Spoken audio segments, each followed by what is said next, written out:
Una paradoja es una declaración aparentemente absurda o contradictoria que, al ser investigada o explicada, puede resultar bien fundamentada o verdadera.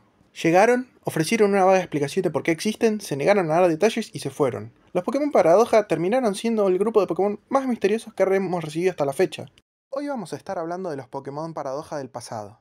Lo siento, amantes de los robots, tal vez en otro momento hablemos de estos chicos. Primero comencemos con el origen de los Pokémon Paradoja en general, porque Escarlata y Púrpura en realidad nos ofrece dos explicaciones separadas para sus orígenes. La IA del profesor Turo o Albora explica el primer viaje del jugador al área 0 que los Pokémon Paradoja provienen del pasado o futuro distante a través de una máquina del tiempo que hizo el profesor original. Pero en el final secreto del juego en el pozo cristalino en Noroteo, el profesor Turo o Albora real, de otra dimensión, es invocado por Terápagos. Y una vez llegan nos dicen, ¡Hey! ChatGPT puede cometer errores, porque su explicación es que los Pokémon Paradoja en realidad provienen de líneas del tiempo alternas, y no simplemente de nuestro propio pasado o futuro. Sin embargo, esta discrepancia en los eventos parece estar presente solo en las versiones traducidas de Escarlata y Púrpura, ya que, en el japonés original, la CIA de los profesores sugieren también que estos provienen de otras dimensiones, y nos dicen que, al transportar Pokébolas, puedes capturar Pokémon de diferentes líneas del tiempo y traerlos al presente. Así que, lo más probable es que la última explicación multiversal sea más precisa que la teoría original de que provienen del pasado y futuro de nuestro propio mundo, y en realidad,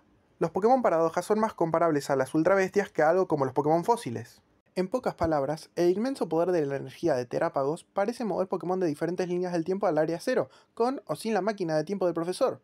Así que con esta explicación fuera del camino, centrémonos en específicamente los Pokémon Paradoja del pasado, porque tienen algunas peculiaridades muy extrañas en relación con los Pokémon de nuestro presente. Para empezar, no todos los Pokémon Paradoja del pasado se basan en Pokémon completamente evolucionados. Tenemos algunos candidatos extraños como Jigglypuff, Magneton y Misdreavus, quienes recibieron forma paradoja en lugar de sus formas completamente evolucionadas. Curiosamente, estos tres Pokémon comparten algo en común. Todos evolucionan de sus formas finales con piedras evolutivas. La piedra lunar para Jigglypuff, la piedra noche para Misdreavus y la piedra trueno, al menos a partir de la octava generación, para Magneton. Este es un punto de partida interesante, ya que las evoluciones por un objeto en un Pokémon, ya sean piedras o objetos que sostienen mientras intercambiadas como el magmatizador o el disco extraño, siempre han parecido un poco antinaturales. Los Pokémon que evolucionamos a través de estos métodos son mucho más raros en la naturaleza que los Pokémon completamente evolucionados típicos. Es mucho más probable que te encuentres un Pokémon como un Pidgeot en estado salvaje que un Arcanine o Electivire. Así que ciertamente es posible que existan muchas líneas de tiempo alternativas donde estas piedras evolutivas nunca llegaron a existir, lo que significa que Pokémon como Jigglypuff, Magneton y Misdreavus simplemente serían Pokémon completamente evolucionados en esas líneas de tiempo. Después de todo, no hace mucho tiempo en nuestra propia historia, Magneton y Misdreavus eran considerados Pokémon completamente evolucionados. Así que, en un mundo donde Magneton nunca muta a Magneton bajo la influencia de las ondas magnéticas o una piedra trueno, es muy posible que Pelarena sea una evolución algo así como Kleavor, fue eliminado con el tiempo y reemplazado por Scizor. Lo mismo ocurre con Colagrito y Melanaleteo. No los considero formas alternativas de Jigglypuff y Misdreavus, sino más bien diferentes posibles evoluciones que reemplazan por completo a Wigglytuff y Mismagius en sus mundos. Si la piedra lunar y la piedra noche nunca existieron, estas serían sus evoluciones naturales con el tiempo. De nuevo, los Pokémon Paradoja están destinados a contradecir nuestro propio conocimiento convencional de los Pokémon. El propio Colagrito es un gran ejemplo. Jigglypuff ya es parecido a un globo, entonces ¿por qué un ser antiguo con un aspecto de dinosaurio se vería así? Lo mismo ocurre con Pela Negra, ya que Magneton es el resultado de la combinación de tres Magnemites, un Pokémon que aparentemente resultó de la sonrisa moderna. Es la paradoja perfecta. Hablando de piedras evolutivas y mutaciones, hablemos de la mega evolución. Después de todo, la mega evolución es otro concepto multiversal, como sugiere Tristana durante el episodio Delta de Rubio Omega y Zafiro Alpha. Y en Pokémon X y Y, la investigación del profesor Cypress los lleva a creer que las megas piedras son simplemente piedras evolutivas que fueron mutadas aún más por la influencia del arma definitiva. Esto nos importa ya que Bramalumna parece ser un Pokémon paradoja relativo no solo de Salamence, sino de Mega Salamence. Y sabemos por su entrada a la Pokédex de Pokémon Púrpura y Escarlata que tiene de hecho lugar en la línea del tiempo de la evolución de la sexta generación, porque saben que Mega Salamence existe.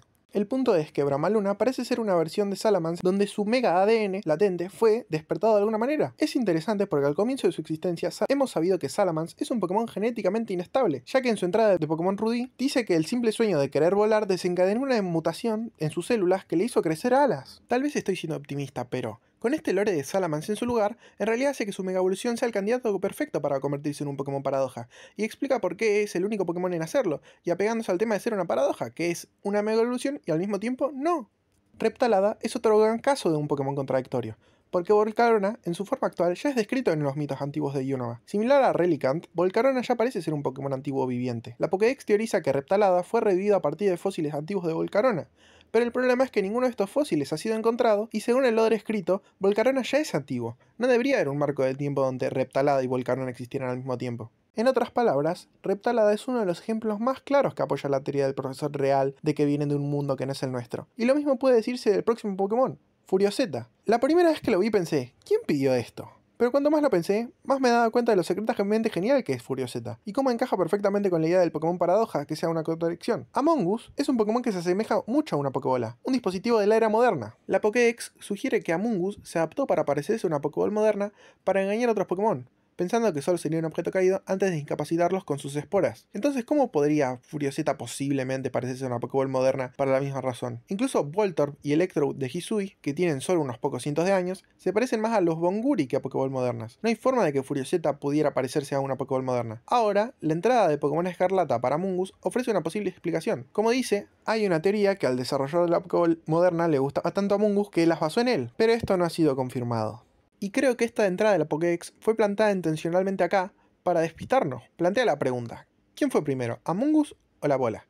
Y con la existencia de Furioseta y esta entrada en particular de la Pokédex para Among Us, bien podría ser el primero. Y ese es el punto. Furioseta es una contradicción andante, un Pokémon del pasado antiguo que fue influenciado por la era moderna. Finalmente, tenemos que discutir el trío de bestias paradoja, Ondulagua, Flamariete y Electrofuria. Estos chicos podrían ser mis Pokémon paradoja favoritos, porque ciertamente son los más paradójicos.